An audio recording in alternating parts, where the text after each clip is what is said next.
Thank you. All right, I need 2 volunteers who eat cereal in the morning. Doesn't matter who. Okay, 1. I need 1 more. 2 right here. Okay, come on up here for me if you could.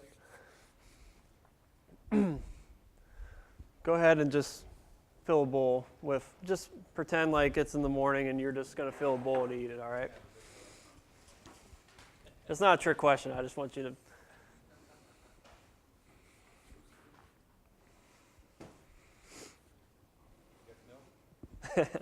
No milk. All right, good.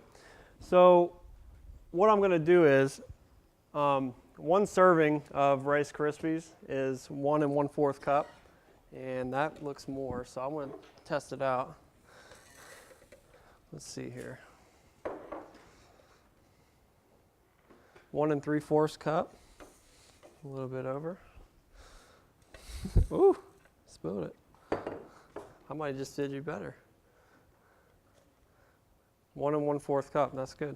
Okay, so you can go ahead and sit down, that's all I needed you for. The reason I did that is because I just wanted to kind of give a little bit of a demonstration of how, you know, our brains are so programmed to fill the bowl instead of actually, you know, measuring out what a serving looks like and then pouring it in the bowl. So that's just a little bit of a demonstration I just like to show before I get started. All right, it's all going to tie in. All right, so today we're talking about nutrition, portion size, and proper food serving. So we've all heard all this stuff before, but I'm sure it's going to be a lot of review to you.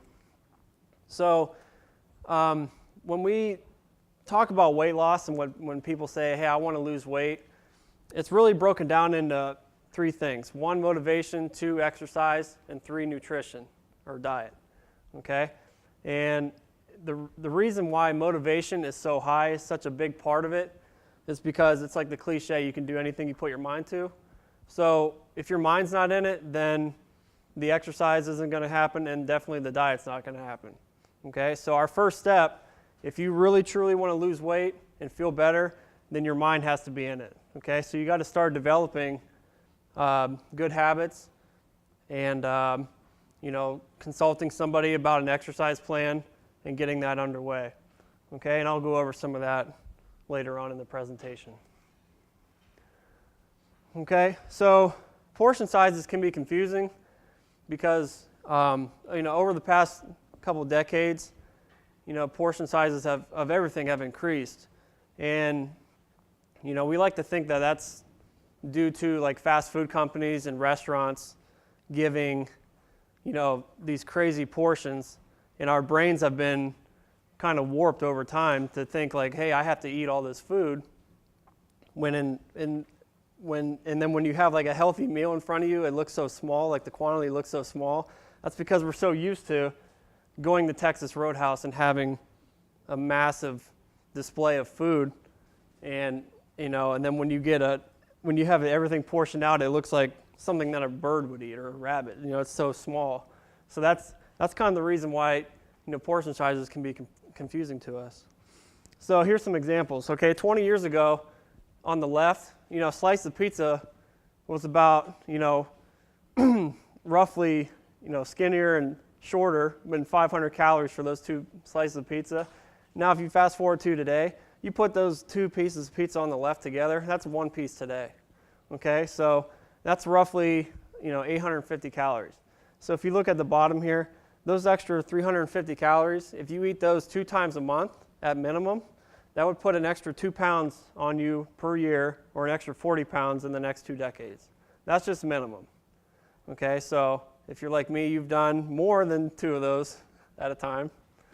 Okay, so it just shows you that, you know, how, you know, food companies they keep just growing their portion sizes. Another example, popcorn. Okay, 20 years ago, 5 cups of popcorn was around 270 calories.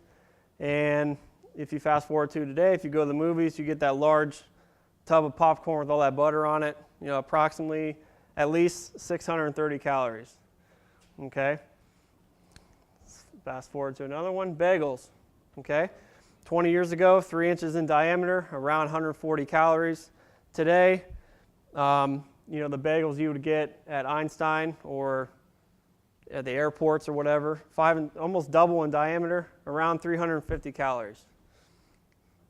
Coffee. Okay, 20 years ago, coffee with milk and sugar and in an 8-ounce cup was around 45 calories. Fast forward to today, some of the large coffee at Starbucks, 16 ounces, 330 calories. Okay, with 2% milk and with whipped cream. Okay. The original Coke bottle, 8 ounces, 97 calories. Today's can, 12-ounce can, is about 145 calories, and the 20-ounce bottle has around 242 calories. Okay, so at the bottom you can read, while the 12-ounce can used to be the most common soda option, many stores now carry up to the 20-ounce plastic bottle, which contains 2.5 servings of the soda. Okay, so it all ties into everybody's been growing their sizes, no matter what company it's been. Okay, I'm going to go over some plate sizes too. So in the early 1990s, the dinner plate increased about around 2 inches, okay, from 10 to 12.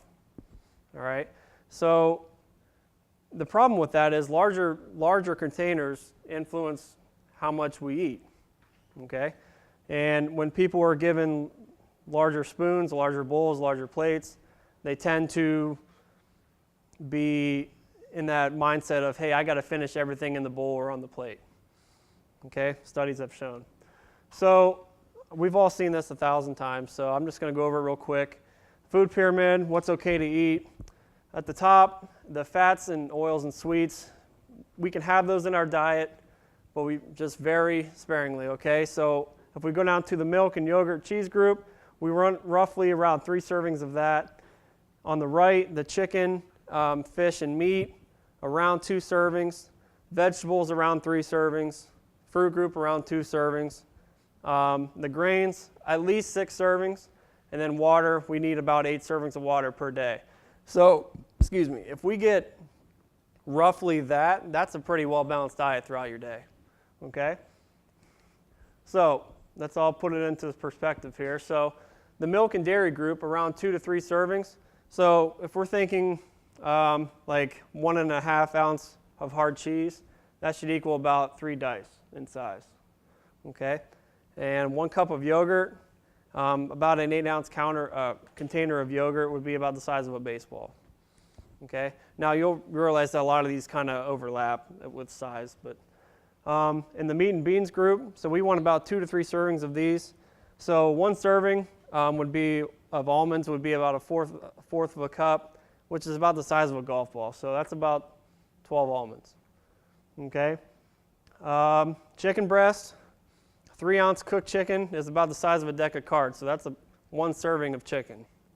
Okay? And if you like lunch meat, like turkey or ham, 1 ounce lunch meat, you would want it to be about the size of a CD.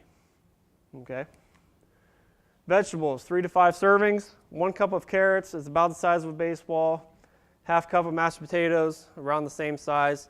And a small baked or sweet potato, around the size of a computer mouse. So they're roughly around the same size there. So just to kind of give you a reference, if you kind of use your fist for everything, that's about what a serving size would be. Okay, fruit, 1 cup of strawberries, around 12 berries is about the size of a baseball. And a half cup of grapes, about the size of a light bulb if you have 16 grapes there. Okay, 6 to 11 servings of the breads and grains. So 1 cup of flake cereal, same baseball. A bagel, 3 to 4 inches in diameter, would equal about a 6-ounce can of tuna. So that's just roughly the size of a bagel. That would be about 1 serving there. Okay, half cup cup of rice, light bulb, 1 cup of cooked pasta is about a baseball. Okay. And the fats, oils, and sweets, this is the stuff that we just want very sparingly in our diet, but you're allowed to have it. So 12 ounces of 2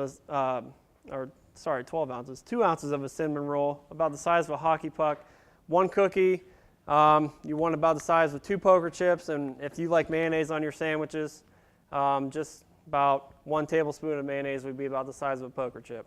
So basically what that is like if you like to put mayonnaise on your sandwiches, just don't douse it in mayonnaise. Thank you. Okay, water. So it's pretty common to hear that you should drink around 8 glasses of water a day. And the reason being, one, it suppresses your appetite. So the more water you drink, the less inclined, or the less you feel inclined that you have to eat, like you have to eat something. So it suppresses the appetite. It helps rid the body of waste and other toxins, and it works great for water retention. And especially if you're working out and you're on a pretty nice routine in the gym, or if you come to our on-site training here at the headquarters, what we see a lot is people say, well, hey, I'm drinking all this water, but okay, well, are you doubling that because you're sweating all that out? So are you just drinking just to replace all the stuff you're sweating out, or are you actually trying to get a step ahead and keep yourself hydrated? Okay, so that's a good thing to keep in mind. If you're not on a workout routine, then, training yourself to drink more than what you normally do is a good habit to get into. This is just a food journal, so if you are trying to eat well or eat better, this is just something that it's a little cheesy, but I put it up here just because it's easier to keep track if you have something in front of you that you can cross off, okay? But for me, what I tell my clients at the gym, if you have a smartphone, there's an app called MyFitnessPal, okay? So basically on there, you can just type in whatever food you've eaten all day, and it comes up and you can select it. And then after you type in all your information, like your height and weight, your gender, all that stuff, it'll tell you how many calories per day you're supposed to eat. Okay, so then if you log in all the stuff you ate and drank all day, at the end of the day, it'll give you a total. Okay, it'll say you still have 200 calories to meet this, or you went over 500 calories. Okay, so that's a good way to just keep yourself on track. Okay, and I've had clients in the past really take that to heart, and now they love it. They just, every time they go out to eat or whatever, they go and search on MyFitnessPal before they go out to eat and look at that restaurant's menu and select what they think they'd want, and they can see how many calories they're about to consume before they go. So it's a pretty nice thing to get into a habit, get yourself into a good habit doing that as well. All right, so here's a couple tips for success. So if you're at home eating in front of the TV, what you would want to do is you'd want to put the amount that you plan to eat into a small bowl or container and not eat from the package. Okay, so what that means is, like, say you did want some Doritos. Okay, so you would want to get a little bowl, put some in the bowl, and then leave the kitchen. You don't want to bring that big family-sized Dorito bag from Sam's Club with you to the couch, and then you're watching the football game or whatever, and it's muscle memory. Okay, and then pretty soon you have this much chips left out of a bag like that, and you didn't mean to eat that much. Okay, we've all done that, I'm sure. When eating dinner at home, okay, it's easier to minimize the temptation of seconds and thirds when you serve the food on individual plates instead of putting the serving dishes on the table. That way they're not in front of you. You actually have to get up and go get them. Okay, so when you keep the food out of reach, it may discourage you from reaching to get more. Okay, eating dinner at a restaurant. Okay, I've kind of referenced this earlier, but many restaurants serve food, more food than one person needs at one meal. Okay, so like Lonnie, you're going to Uncle Primo's. What are you going to get? Black and tuna? That's pretty good. Now, when you go there, it might be a good idea to ask for a to-go box, or only half of it, and then take the rest that you don't eat into that to-go box. So that way you're not eating everything on the plate, because I'm sure that their sizes aren't what I'm talking about. So that might be a good habit to get into as well. Out of sight, out of mind. So this kind of ties into everything I just said. So people tend to consume more when they have an easy access to the food. So you want to make your home a portion-friendly zone. Okay, so that means replacing the candy dish with a fruit bowl. Okay, and then you want to store the tempting foods like cookies and chips and all that kind of junk food stuff. You want to put that in the back of the fridge or the back of the cupboard and put the healthier stuff in front. That way, when you open up the cupboard, the first thing you see is that. Okay, if the first thing you see is Oreos, then your brain's like, well, heck yeah, that's what I want.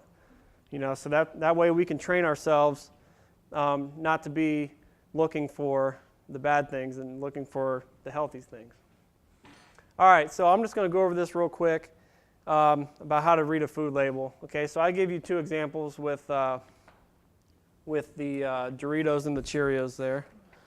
Okay, so just kind of, we'll be referencing these as I go along here. This will be real quick. Okay, so when you travel to the grocery store, that you just want to have a plan intact. Okay, so that way, if you don't have a plan, you're just kind of going through the aisles thinking, yeah, I need this, I need these gummy worms, I need these cookies, whatever. Okay, write it down. That way you know exactly what to get. Okay, and then if you have a plan, it's easier, it allows you to know exactly what you're looking for and how to quickly scan the food label for all the information that we need. Okay, so fats. Okay, if most of the fat content comes from healthy and unsaturated fat, you're most likely okay. Okay, if the fat is mainly saturated or has trans fat, you need to put it back on the shelf. All right, because trans fat has been linked to increasing the bad cholesterol in our blood while decreasing the good cholesterol in our blood. Okay, so if that happens over time, that's what leads to obesity, that's what leads to heart disease, all those things. Okay, sodium. If there's excess sodium in the product that you bought, okay, over time, sodium can raise blood pressure levels, okay, so that also leads to an increase of heart disease risk, okay, and that can result from more highly processed foods. So the cutoff is around 805 milligrams per serving, so that's about a third of the recommended daily limit, around 2,300 milligrams. Okay, fiber. You want to look for at least 3 grams per serving in any product that contains grains, including bread, crackers, pasta, even some soups. All right.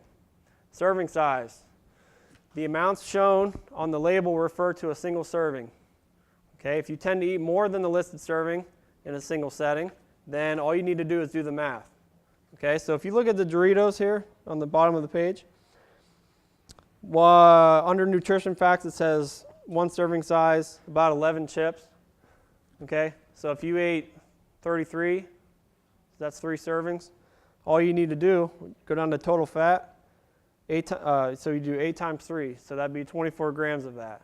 It wouldn't just be 8 because you ate, all this refers to just one serving. Okay, so if you ate triple the amount of the serving, then you just need to triple the amount of everything else on the list.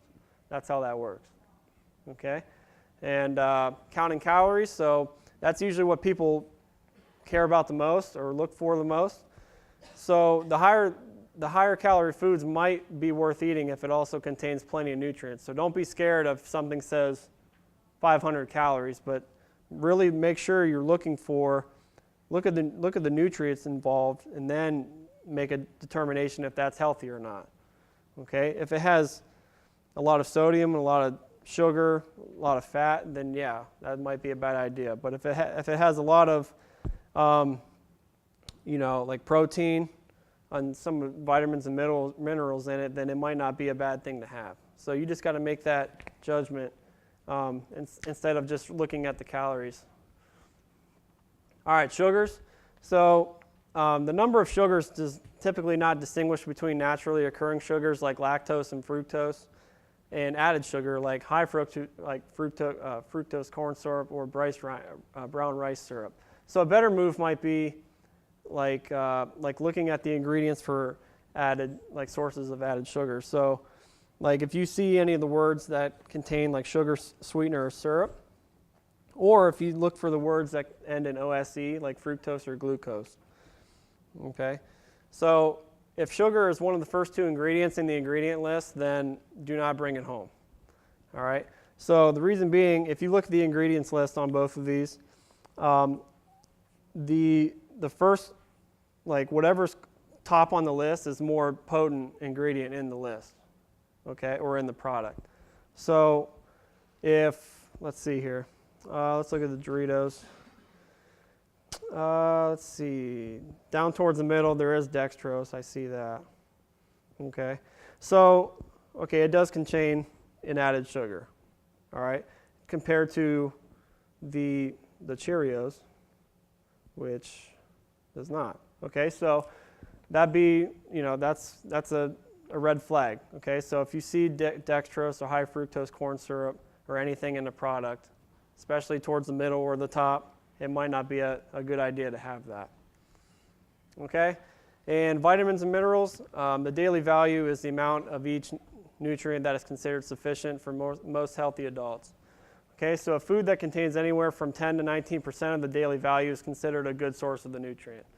Okay, for example, if you look at the Cheerios here, you can see vitamin A 10%, vitamin C 10%, iron 50%, and a lot of those, vitamin B, folic acid, all those meet the criteria. Okay, so that would make that a good product to have, as opposed to the Doritos where 2%, 0, 2%, 0, 0, 2%.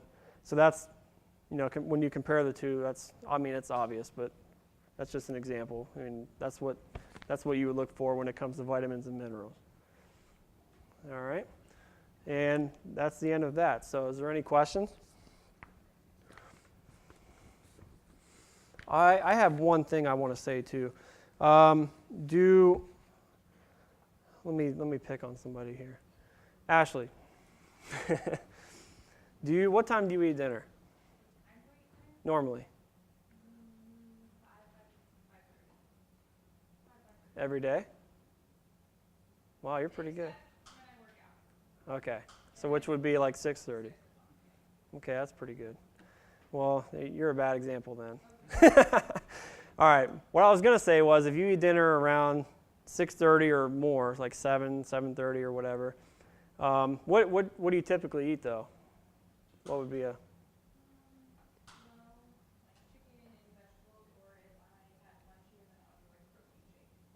All right, well that's pretty good. All right, so if you're someone that likes like pasta or can't even think of anything else, like, I don't know, pizza or whatever, if you eat after around 7 o'clock, then all you're doing is basically, like, I'm sure you just watch TV and then you go to bed or do whatever. But the point is, like, you're kind of winding down throughout the day. So do you eat breakfast?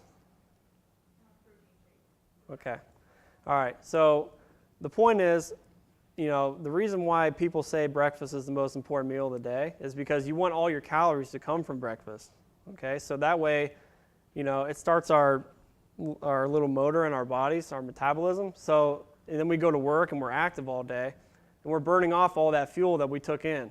Okay, so you want a big dinner, because if you just go to bed, it's just you're not active, so you're just going to pile it on, and it's just going to keep piling on over time. So we want to eat bigger meals in the beginning and middle of the day while we're still active throughout the day, and then wind it down with a smaller meal at night. See, people tend to eat a small breakfast and then a big dinner. It should be reversed. That way, if they're not exercising, then that might be a reason why they see a difference of, like, they're packing on some pounds or gaining fat quicker than someone else. So that might be something to think about as well at home. Okay? Is there any questions? No? Okay. Well, thank you guys for coming. Oh, hang on. Sure. All right, I'm going to draw. We got everybody? All right, I'm going to draw someone's name, and then we get 2 months, right? 3 months. All right, 3 months of free on-site training with me and Rick, so lucky you. All right. Brian Raber. Back there? All right. I'll be seeing you in January, buddy. Do one more? All right. One more for a t-shirt? Or a shaker cup. All right, let's see here. Ross. Good.